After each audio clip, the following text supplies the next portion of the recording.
represented.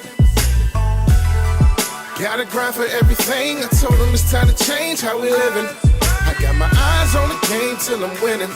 Don't be surprised when you see it in a minute. Gotta push it to the limit. You know that me and my niggas out to get it.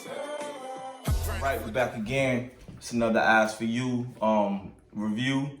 It's Kenny. I'm here with my beautiful wife, Ciara. And we're gonna talk about Insecure episode 4, season 4. LowKey, LowKey Losing It. LowKey Losing It. So we start off the episode with Issa hearing a knock at her door, and she basically forgot to pay the water bill for the tenants, because they're all lined up at the door and they all rush into her apartment and everything. And one of the tenants said it smells like flowers in here. And the young boy of, what's the girl name you like? Trina's young boy is talking about he says, "How old are you?" Like basically insinuating that she don't have no responsibility. Young, irresponsible. Yeah, irresponsible. So she basically all the tenants are flooding her apartment, and she forgot to pay the water bill. We move forward from there. What's next? Andrew visit Molly. Yeah. And so he comes over to Molly's crib, they're kicking it, they start getting hot and heavy, they hit the bedroom, and Andrew automatically realizes that Molly's not into it. She's like sighing, and he look in her mind, she's not into it, she's thinking about work. And he says, "Oh, you wanna go ahead and finish your work, we can finish later." And she's like, "Yeah, just give me a few minutes, or give me a few minutes." Few minutes turning to 2 o'clock in the morning. So yeah, almost 2 o'clock in the morning. So from there, after she finished her work, she comes back in the bedroom. She wakes him up, and Asian Bay's knocked out, yeah. But she wake him up. And so they handle their business, whatever. So, but she lucky he stayed. But it's neither here nor there. And from there, we jump back to Issa. Issa tries to call Condola to touch bases about her flies and make sure everything is intact. Condola is not answering. She can't get in touch with her. I feel like Condola is not answering because of Lawrence. I feel like she's just like, I need to distance myself from all. So we don't know yet. But we don't know. We gonna find that's how I feel. I kind of feel like that might have something to do with it too. And from there, so we're back at Molly's job now. Molly's, it's like a late night, it's later in the night she did with her colleagues. They going over stuff at work. And she gets a call from Andrew. Andrew wants to invite her out to this listening party. And she kind of blows him off again. Say she's gonna stay late. Yeah. With her colleagues, which I'm kind of glad she focused? No, not that she's focused, that they seem like they've accepted her now. Oh, you mean the people at work? Yeah. I feel like only person that don't like her is that one dude. No, but you feel the rest of ladies, they was kind of playing her to sit down okay, too. Got you, cool. So I get it. She trying to get her promotion and trying to put in that work. So from there, after she blows Andrew off again, we finally go back to Tiffany and Derek's house. And yeah, they pulling up. Issa and Molly's pulling up to Tiffany. Oh, they house because Tiffany finally had a baby, but we see Issa trying to get into this parking spot. Who tries to cut in and cut her off? Molly. So do we know who was there first? I feel like Issa was there first. Issa, if you know how to parallel park, you pull up and you about to back in, and here come Molly out of nowhere like skirt. And she knows damn well she can't. If she would have tried to get in there, she would have caused an accident. I feel like carry your ass around the block. I can't remember who was there first, but Issa was in the right. Either way, Molly. I hated that, man. There for the parking space. Issa just went on and found another parking space. I feel like that's kind of like the tension. You can feel it. Like she said, like Issa was in the right, and Molly asked, "Is it cool?" Like. And she like, okay. Like she said real high voice, like lying. You know how you say it when you lying? You know how Issa get. So yeah. I was mad at that. Like, so she punked her for a spot, and they finally entering Tiffany and Derek's house. Tiffany finally had this baby after what, 2 seasons? Simone. Yeah, she named the baby Simone.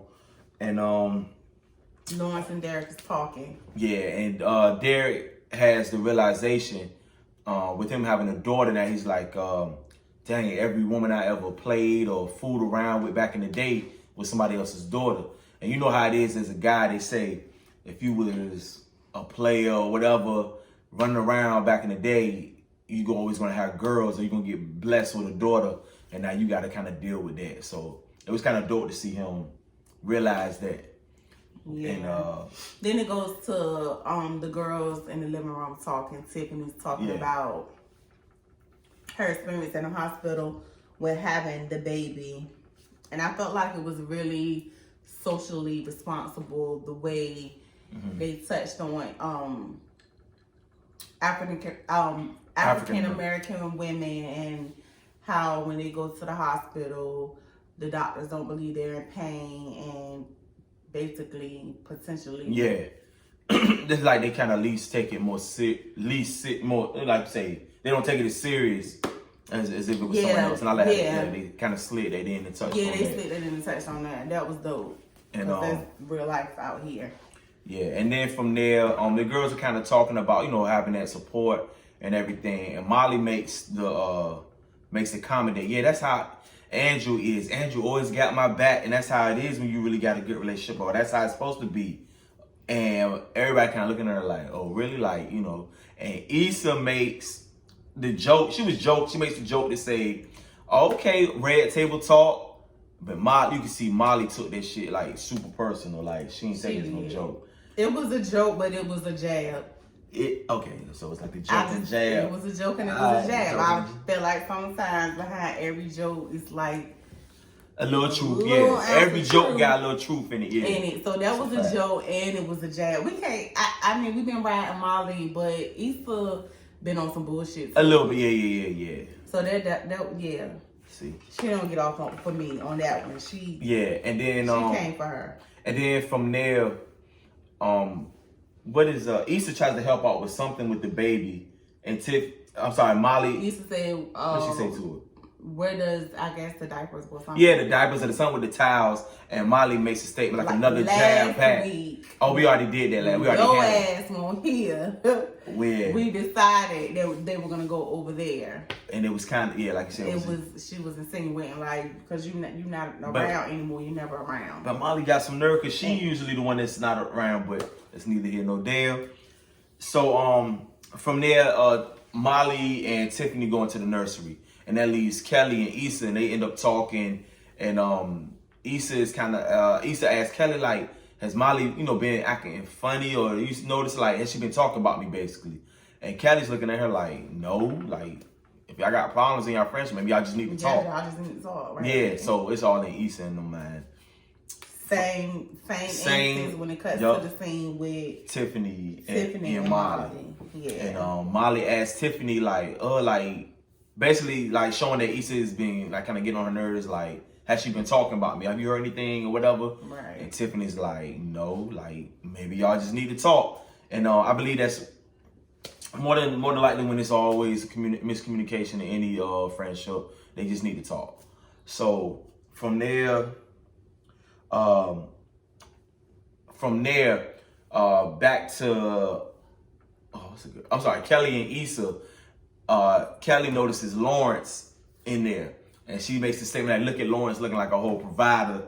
And Issa kind of, they see each other or whatever, and they kind of talk. So they step outside and they start, they talk or catch up or whatever. And Lawrence says he has something to tell Issa, but as he's about to tell her, what do you think he's about to tell her?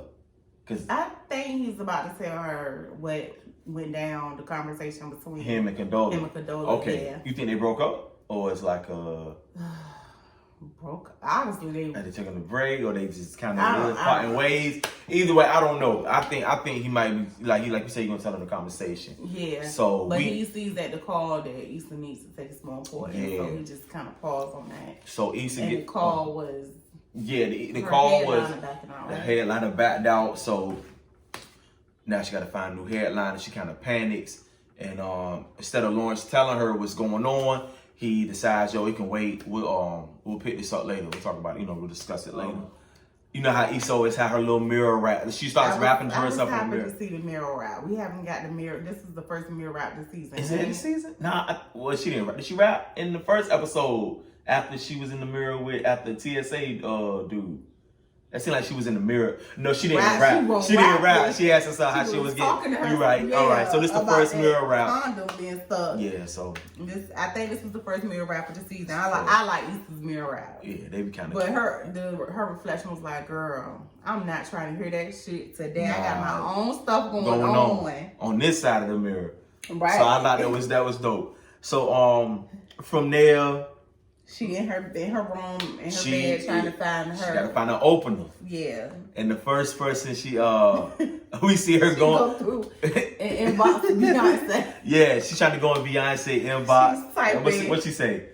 My name is Issa, and my dying wish is for. But she just like she think about it. You know how you about to type backspace. No, that's a long shot. Beyonce's not even going to see this. I bet Beyonce don't even run her Instagram.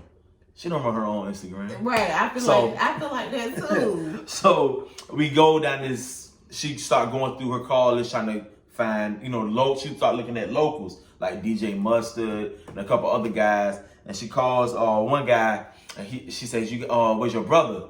And he's like, they're like, "My brother got shot." She was like, "Oh, he shot and dead, or you got?" And she's like, "No, he dead." She's like, "Oh, you got his phone?" And she's like, "Oh, his phone got shot too." So she she don't care. She just keep it going. I just wish I could be in the writing room, cause how they come up with this shit? Yeah, it's crazy. But I can see that happening though. Yes, I can see it happening. So she tries. It's funny. It's really funny. She goes from reaching out to somebody. One person is saved, and one person is saved, and she ended up talking to somebody. She called one guy, like, "What's up, you trick ass bitch? What's up?" And the person like, "Wrong number." And she like, "Oh, my bad." So low-key losing it for real. Issa's at her wit's end. Yes. She can't find nothing. And then from there, we're gonna leave Issa on that side. We're gonna jump to Molly. Molly and Andrew, they had a date. They had who crib they at? They were at a restaurant. Oh, they were at a restaurant. All right, I was at a crib. My bad. So they at a restaurant. They talking and Molly. They're trying to set up a date for later on that evening. But no, not they. Molly. Oh well, okay. It's just like, okay, so after dinner we're gonna have us a little wine. I don't know, a little hookah or whatever. Nah, they trying to do, and he like. Nah, I learned my lesson from love tonight. You keep putting me on hold. I'm gonna sleep for 4 hours. I'm going to hang with my boys. Yeah. And she's like, she ain't feeling it. She not feeling it, but I feel like it's inconsistency. You know how it is. You working. You trying to do this and you trying to balance it, but you got to put your time into what you really trying to put your time into. And it's not for her Asian bag. And he not right now at this moment, it ain't. Yeah, and he know that, so he not going, I guess, keep putting stuff on pause for her. Yeah, I don't blame him. But he said. And then she said, "But I'm here now." Like, that's not. If he would have said that, girl, what the world does not revolve around you. It's the entitled shit, man. But he did say, he was like, "Well, I'll call my boys and just call it off." And she was like, "No, why y'all do this? Like, go ahead." If she really wanted him to stay, she would have just said. Yeah. She needed to tell him to go ahead because. She was in the wrong. Yes. All right, I'm just saying. I agree. So, moving past that. Issa called Molly. Whew. I like this scene. She calls Molly to basically ask for help. But Molly is on the phone trying to tell her about what's going on. I guess with her and Andrew, and Issa's like, yeah. Fuck all that. Yo, this is what I really called you for. And this is what I need. Can I get some help? Yeah. Like, I'm thinking, your babe work for Live Nation. Mm-hmm. Look, can you hook me up, put me into, and we can get me a headliner. And Molly was not feeling that at all. She was not feeling that. Issa, which is completely disregarding her. And I will say wrong. And Issa was wrong in this. Issa was wrong. Like she was. It's all about how you act. I'm gonna get on Issa for a minute because Molly is always saving Issa's ass. She is. She knows. She has in the past. She is Okay. always saving Issa's ass. And So that's why she gave her that rundown. Okay, well, what did you do? yeah, I don't like that. She tried to play her like she did. Okay, she was playing her. giving. But at the same rate, Issa be fucking up. So yeah, giving Issa's track record, it was money like, well, what did you do? Did you pay, make the deposit on time? Yes. Did you pay this artist? Don't you have a contract? Well, don't you do it? Like, Issa was like, yeah, fuck all that. I ain't really trying to do all that right now. Can you help me or not? Issa be fucking up. So that's the way Issa carried it with her, and she was wrong for that. And Molly's like, I gotta think about it. Basically, if I see him, yeah, she didn't say think about it. No, just when she see him, she'll talk to him, she'll ask him or whatever. So Andrew house, and Andrew said he feel like, look, we out of the honeymoon phase, yeah, and you gotta work that schedule now. The schedule's not working out, and I'm trying to get it over with this shit. I'm about tired of it. Yeah, so, but I like this. This was to me showed growth in Molly, because she was honest and she was saying, well, I want to let you know I'm 100% in on us, on you. And I thought that was a big step. Thank you for being honest and being vulnerable and, you know what I'm saying, expressing that. I give her cool points for that. That was good. So I didn't get cool points for that. So I feel like with her being all in on her relationship now, she said she don't want her. When Issa called her. Yeah. And Molly basically. I think that's what she got the realization. Denied her. Nah. I don't know. Do you think it's really because of the relationship, or she was just like really? I think it's a little bit of not both. even in a good space. So it's a little bit of both. I'm not really fucking with you like that to be doing you no favors. Yeah, because she stepped out of the room after she had that talk with Andrew. Like, I'm all in on you. She stepped in the other room. Then called Issa. I still feel like it's a little bit of both. I feel like it's a little bit of both. Okay, like she don't want her personal friend. She might not want to mix that together. Yeah, but when you think about it, the same way, I feel like it was But let's rewind though. How did Nathan come in this picture? She met Issa and Nathan were a thing. Nathan brought around Andrew. Andrew was Molly because they was already like kind of mixy already. So now you saying you don't want Issa to be mixed with your love life when if it weren't for Issa's love life. No, but business though, that's different. Okay, I get okay. No, I'm saying like she trying to basically play. No, she basically trying to play it like she's talking. I feel she don't want to mix Issa with her friend. That's her personal. But it's we're on a business level. It's Andrew's job because she feel like Issa is an F up or whatever, and she basically, like you said, she denied her and played her. And I can't even believe it. I thought it was messed up, but I guess I gotta respect where Molly was coming from. Like it ain't worth it. This business now. And so Issa had to pick her face up off the ground. And she was hurt. She was. She couldn't believe Molly it. Probably like has never told her no before. Maybe that's what it is. Molly always swoop in and save the day. It's one of those type of friendships. And you know how they like you owe that you got them people that you always tell yes and you help them out. They don't remember all that. That one time you tell them no, that's the one thing that stand out to them. So from there, Molly, Issa's sick. And we're at the end of the episode, and Issa just basically had a shitty day. And what's the name of this episode again? LowKey Losing It. LowKey Losing It. So she is losing it, and on top of that, at the end of her day, she tried to go take a shower to wash off today, and she can't even take a shower because rusty water come out the spout, and it's all messed up. So we end the episode right there, and we want to know y'all thoughts. Let us know in the comment section what you think, who was in the wrong, who was in the right. Can Molly and Issa reconcile their relationship, and what's she gonna do about this block party? She gonna find out a new headliner, and that's our thoughts on it. And once again, thank y'all for checking out. Don't forget to comment, like, subscribe. It's Kenny here with another Eyes for You review. Peace. Until next time, we out.